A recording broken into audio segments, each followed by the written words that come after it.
आइए आज हम जानेंगे कि मनुष्य लोक के 6 सुख क्या होते हैं। उन 6 सुखों के बारे में जानेंगे। इससे पूर्व आपने जाना कि जिस व्यक्ति ने पुण्य तीर्थ में, पवित्र भूमि में, जो हरिद्वार, वाराणसी, उज्जैन इत्यादि, नासिक इत्यादि जो पुण्य तीर्थ हैं, तीर्थ भूमि हैं, वहां जाकर जिसने अत्यंत कठिन तप किया हो, उसका पुत्र जो है आज्ञा पालक होता है। तो आज जो समस्या है, पुत्र समृद्ध है, माता पिता ने बहुत सारा उसको बहुत सारी योग्यताएं दी, उसको योग्य बनाया, पर आज्ञा पालक नहीं है, वश्या नहीं है। इस कारण से माता पिता दुखी हैं। इसलिए अगर आपको आज्ञा पालक पुत्र चाहिए तो किसी तीर्थ भूमि में, पुण्य भूमि में आप तप करिए। दान तप, ध्यान तप, ज्ञान तप, कई तरह के तप हैं शास्त्रों में जो बताए गए हैं। शास्त्र रीति से करिए और उससे आपका पुत्र आज्ञा पालक होगा, शुद्धि होगा, धार्मिक होगा। और आजकल कई पैसे वाले भी हैं। माता पिता ने योग्यताएं दी तो पुत्र धनवान है, पर उसके पास भी धार्मिकता नहीं है, धार्मिक नहीं है बेटा। इसलिए धार्मिक पुत्र अत्यंत कठिन तप से होता है। आज हम जानेंगे मनुष्य लोक के 6 सुखों के बारे में।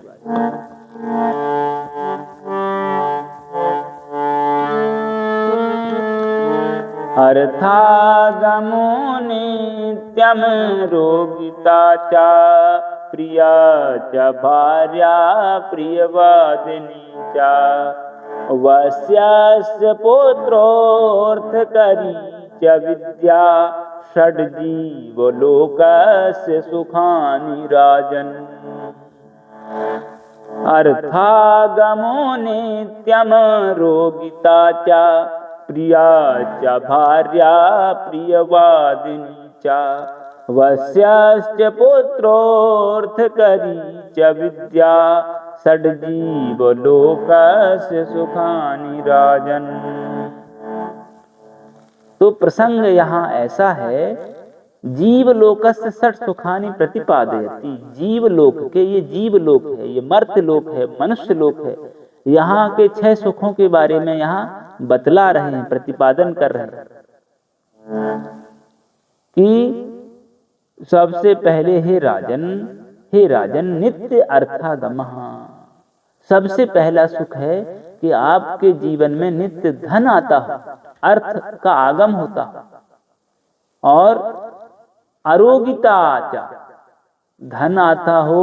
दूसरे नंबर पे शरीर में स्वस्थता हो, आरोग्यता। धन तो आपने बहुत कमाया, 20 साल लगा दिए, लेकिन आपने खान पान व्यवस्था को, जो इतनी सारी आज के समय में जो मिलावटखोरी हो रही है, मिलावट हो रही चीजों में, जनसंख्या वृद्धि के कारण, तो मिलावट के शिकार बन रहे हैं आप। मिलावटी चीजों को खा रहे हैं, जिससे शरीर में रोग आ रहे हैं और आपका कमाया हुआ धन डॉक्टर के पास जा रहा है। तो इसलिए दूसरा सुख है आरोग्यता। तो धन तो कमाइए, पर सावधान रहिए, शरीर में स्वस्थता भी रहे। प्रिया और प्रियवादिनी चा भार्या, आपको प्रेम करने वाली पत्नी और प्रेम से बोलने वाली हो, मधुर भाषणी हो, तो ये भी सुख है। एक तो प्रेम करने वाली, तीसरा सुख ये है, और चौथा है प्रियवादिनी, मधुर बोलने वाली। 5वां है वस्यः पुत्रश्च। वस्यः का अर्थ होता आज्ञा पालक। आज्ञा पालक पुत्र होना चाहिए, ये 5वां सुख है। और 6ठा सुख है अर्थकरी विद्या। आपकी विद्या ऐसी हो, आप जिस स्थान में रहें, आपकी उपयोगिता बनी रहे, अर्थ भी आता रहे, अर्थकरी विद्या हो। ये एतानि जीवलोकस्य षट् सुखानि, ये मनुष्य लोक के इस धरातल के 6 सुख हैं। आइए अग्रिम श्लोक पर चलते हैं।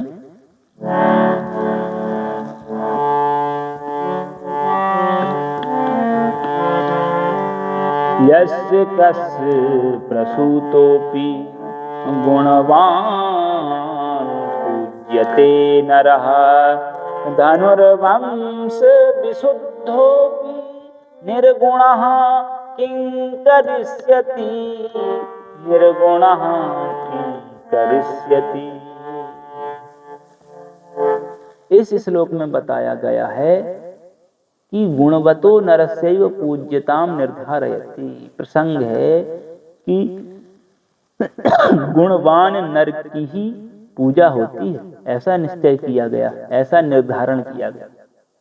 यदि आप गुणी नहीं हैं तो आपको कोई नहीं पूछेगा।